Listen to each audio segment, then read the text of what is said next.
Welcome back aboard COD for another episode of whatever the heck we're doing down here aboard USS COD. And today we're going to be talking electric torpedoes. But first I just want to say we're bringing some creative content.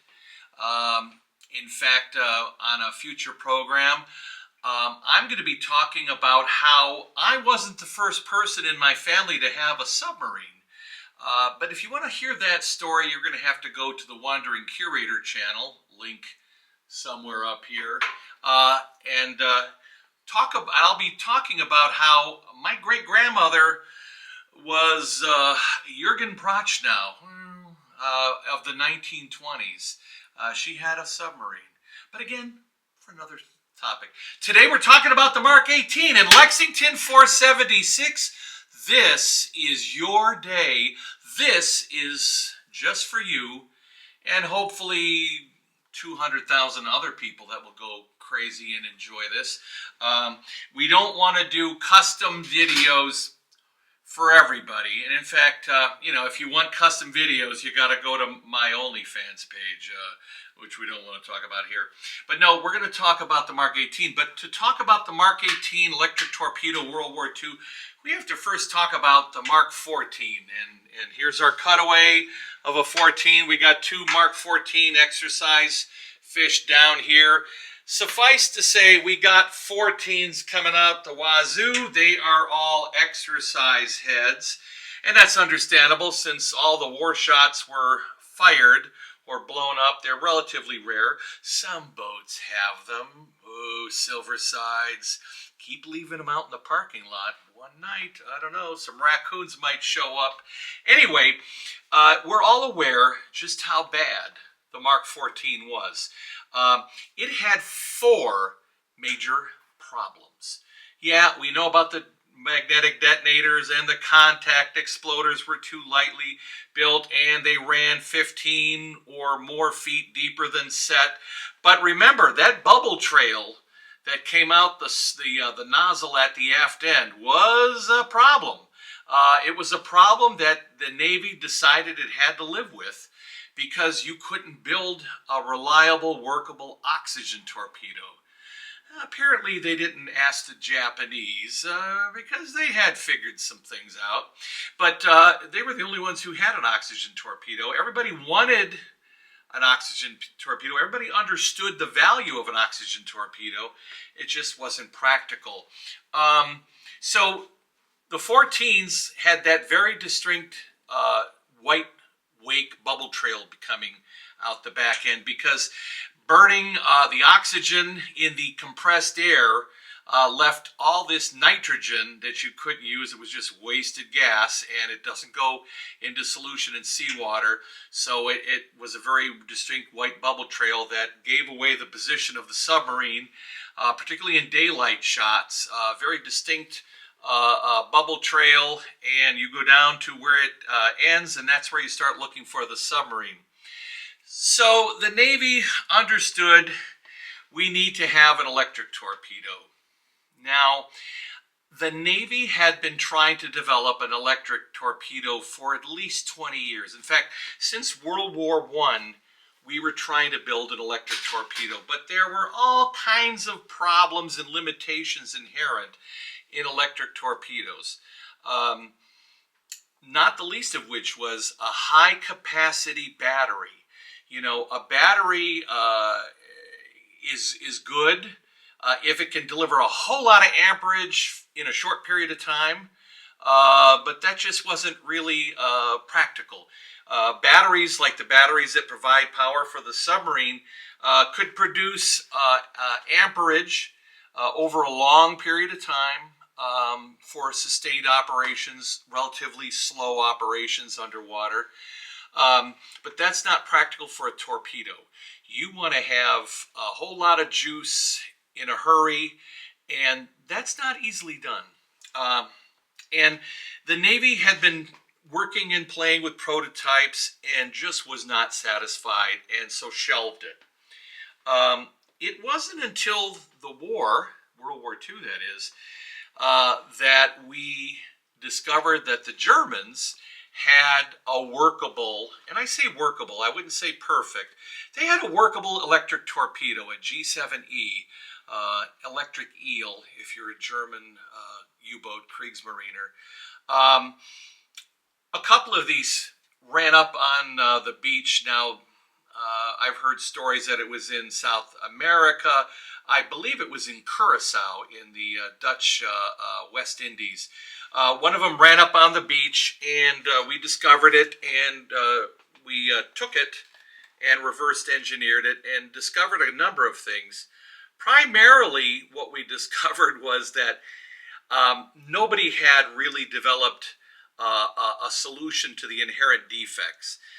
It just was that the Germans were willing to accept the limitations, and we realized, you know, we should accept these limitations ourselves. There was a couple things that we learned from them that were helpful. But anyway, so there was a crash program, and suffice to say, although Bureau of Ordnance was involved in this, the production of what became known as the Mark 18 electric torpedo was farmed out to private industry, and that was unique for the period. Remember, the first torpedoes from the 19th century were built by private companies. Bliss Levitt, Howell Corporation, they were building torpedoes for our first warships. I mean, remember, they were fired from the Maine surface ships, and then, of course, Holland. The Holland boat had a torpedo.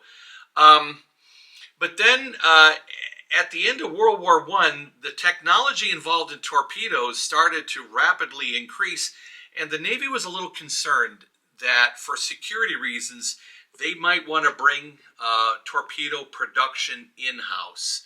So that's where Newport, Rhode Island, the Navy Torpedo Factory gets its start, and that's a whole nother topic for another discussion. You know, of course, the Navy was always concerned that they wouldn't have enough torpedo production capacity at that one factory, and in fact, it turned out they didn't have enough capacity. But anyway, so the Mark 18 is built by private contractors, primarily GE and Sharon, Pennsylvania, just up the road a few miles. General Electric built the basic components of the torpedo.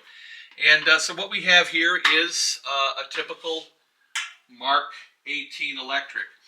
Now, these torpedoes were introduced to the fleet in April of '43, based on the publication date of the Navy manual.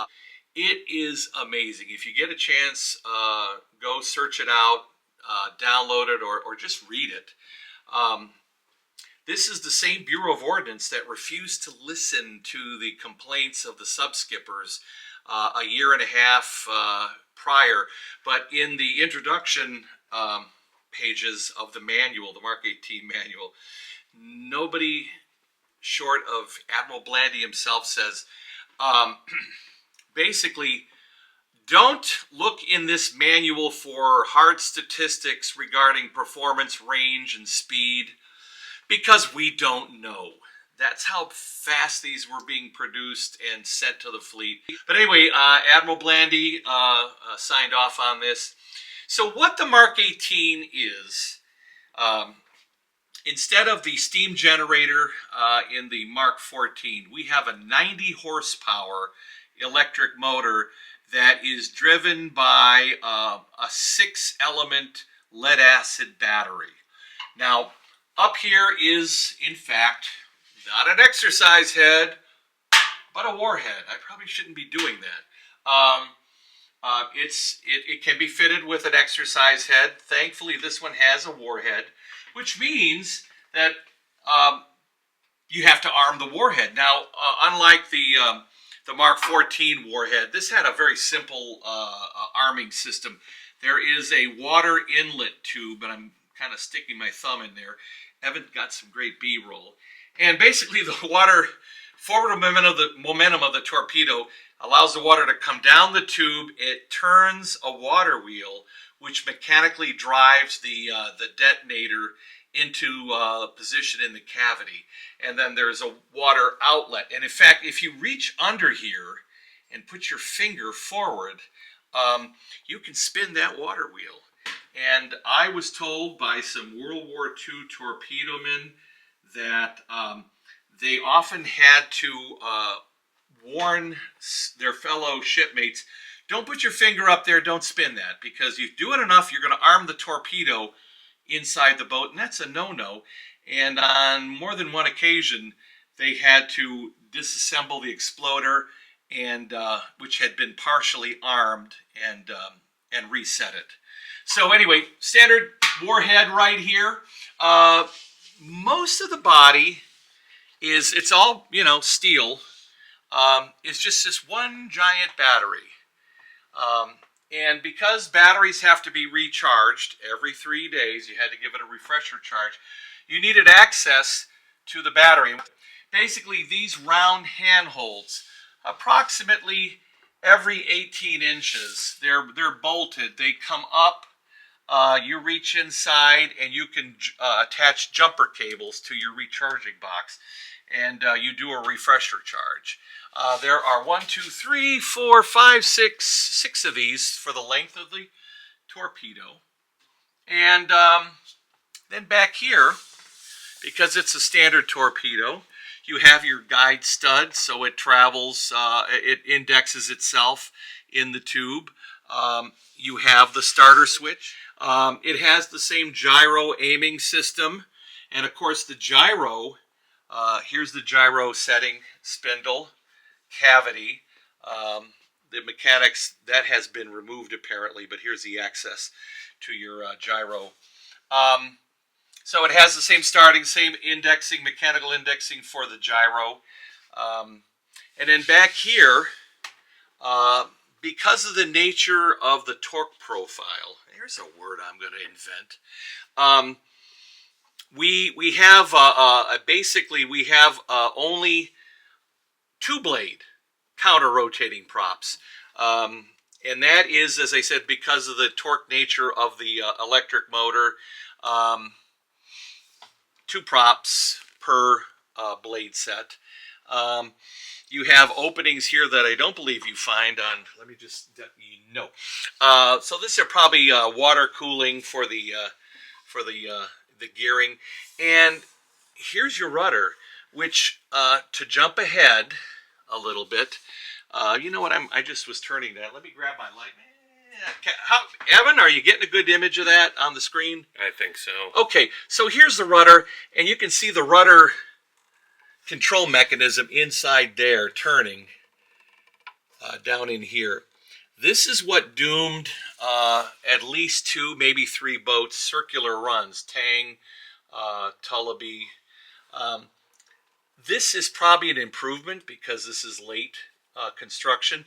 The early ones, this was steel post up in here, and rust would form and jam. So when you fired it, the gyro control mechanism would get it to turn to the gyro angle, but then it wouldn't null out. It wouldn't zero itself out once it reached the gyro angle, and so you had what is known as a circular run. So that was a big problem, unique to the 18, and in fact may have been what killed Wahoo.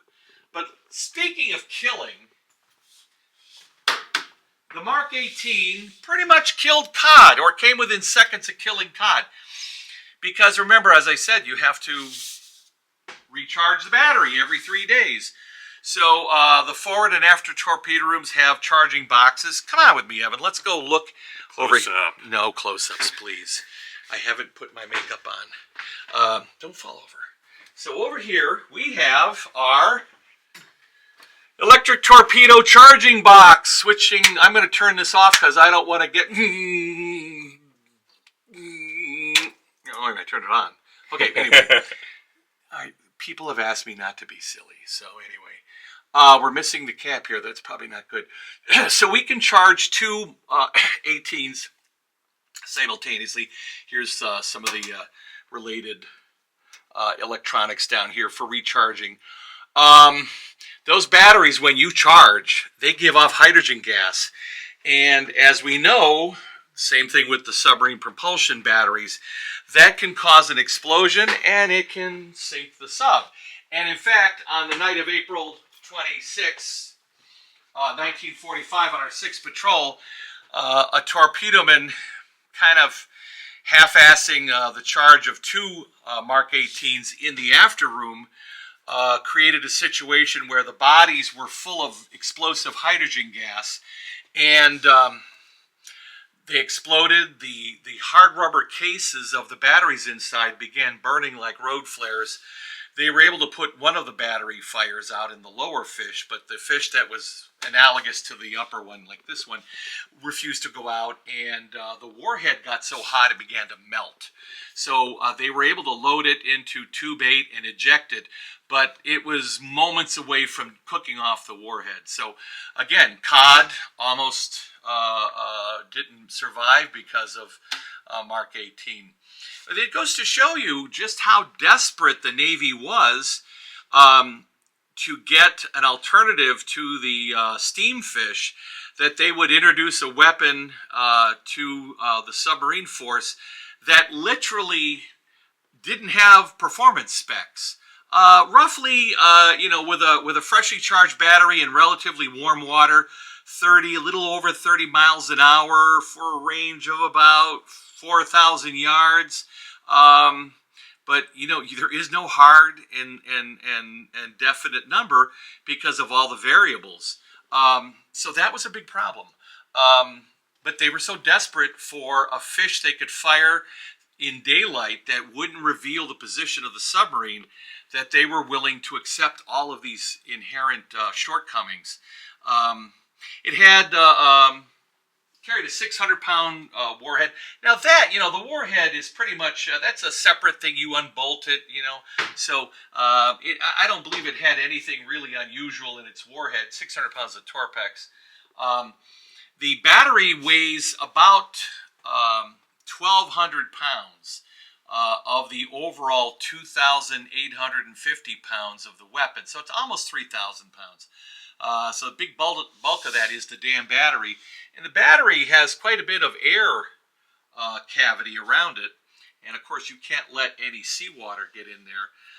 By the way, speaking of the hydrogen, one of the safety systems that was provided, and we have a picture of ours, we have one, the handhold would come up and off, and you put in basically what would be a thick tuna fish can.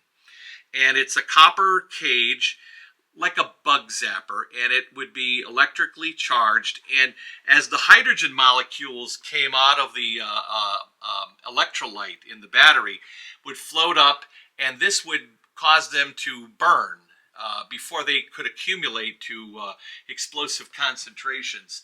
That was one of the things that our torpedoman first class neglected to do in the after room. He didn't have that hydrogen burner system working. He also did not have a fan blowing across the openings to draw off the hydrogen from inside so it wouldn't build up.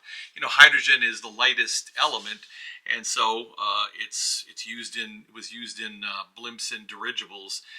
So it's going to float up and out. Speaking of up and out, because the batteries sitting in this thing, now they are not completely sealed batteries.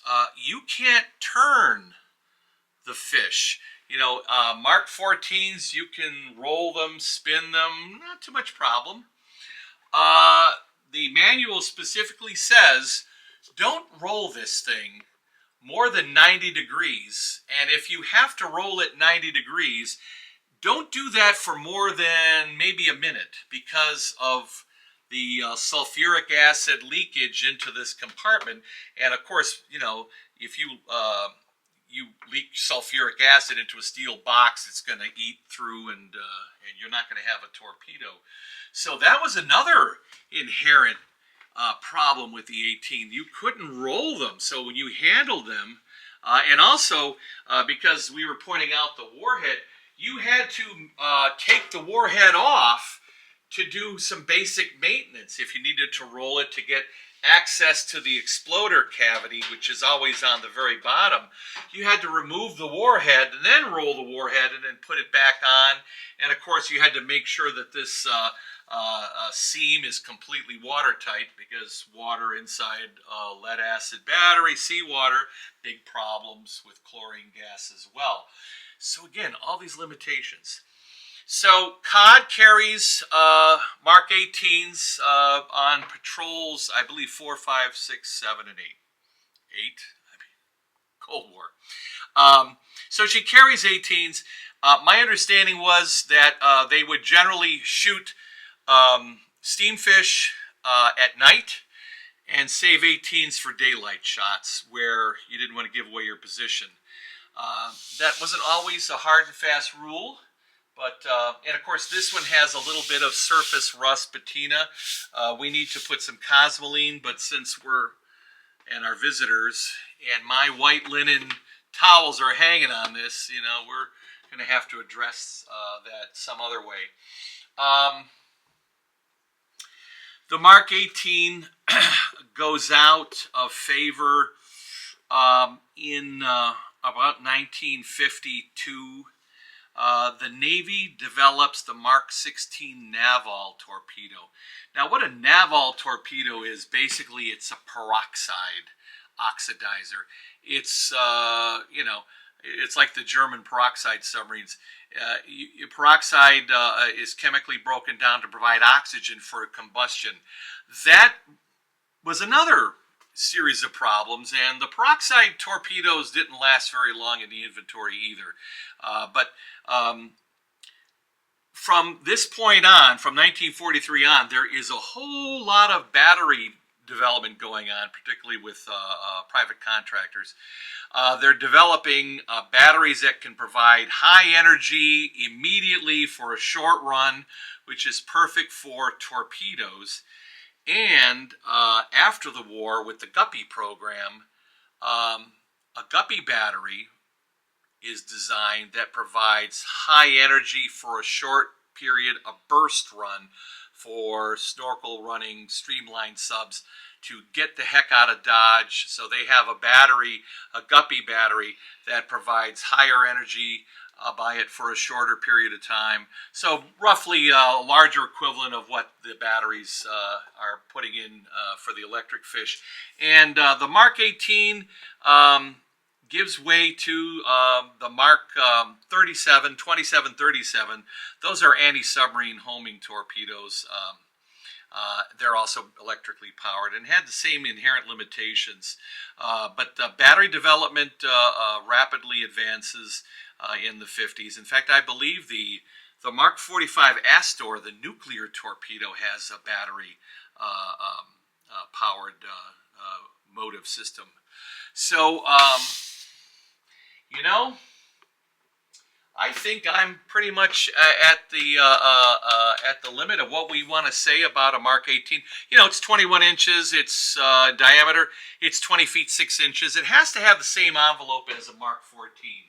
And we have certainly had a lot of experience handling the Mark 18, haven't we, Evan? In fact, Evan, who's behind the camera, just gave me that very serious look. Evan's helped load and unload this probably, what, a dozen or more times. So this thing has been in and out of Tube 2 quite a bit. Every time somebody wants to film a torpedo being loaded, this is the baby that we use, and you can tell because there's some scrapes and scratches where we mishandled it. But that's our bad. So the Mark 18, we have our nose handling thing again. The same. Oh, I should be eating my Wheaties. The same handling nose for the front, but unlike the 14, when you withdraw it or push it into the tube, it's got a different back end profile. So if you have a Mark 18, you better have one of these bad boys. And what this does is, let's go back to the stern, Evan. Boy, we're getting a little workout here, huh? So, suffice to say, these 4 prongs fit into the back end here so that we aren't pushing when this is pushed into the tube. And we aren't pushing on this delicate arrangement here. We're pushing up here where there's some meat, which isn't a problem with the back end of the Mark 14. The 4-blade counter-rotating, that system is really beefy, and this thing is not, this fork extractor or pusher is not used on the steam fish. This is just used for the 18. And now I'm holding it. Evan, what do you think? Do we put this here? I think it can live there. Well, the question is, does little Johnny Jr. Troublemaker come and grab it? Well, we'll leave that there, and hopefully that doesn't end up on anybody's toe anytime soon. And scrape that. So anyway, there you go. Lexington 476 and everybody else. I hope you found that to be of interest. Thousands of these were used during World War II. Again, once they were slower running fish, so you had to have a specific cam on your TDC so it could calculate the gyro angle specifically for a Mark 18. It just had so many limitations. Persnickety temperamental battery. You couldn't rotate it, for fear of spilling the electrolyte. Just a big pain in the ass, but it goes to show you how desperate the submarine force was to find an alternative for that bubble trail produced by the Mark 14. That's part of our history, and we're glad we can tell it. So remember, hit the like, subscribe, the notification bell, and remember to look for The Wandering Curator and the story of how my great-grandmother had a submarine before I did. Thanks for joining us.